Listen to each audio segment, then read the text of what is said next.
Nagsimula ng magbigay ng agarang tulong ang PNP Kasurog sa mga apektadong residente dulot ng low pressure area sa buong Kabikulan. Patrolwoman Geraldel Duterte, ibalita mo.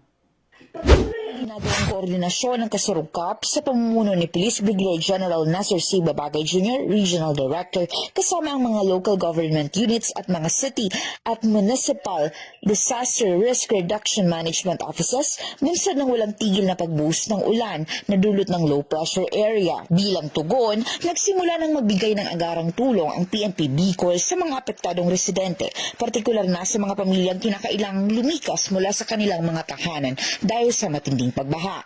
Katuwang ng mga tauhan ng kapulisan ang iba pang ahensya sa pag-escort at pagsama sa mga evacuees patungo sa itinilagang evacuation centers, gayon din sa pagtulong sa pagdala ng kanilang mga gamit at pangunahing pangangailangan.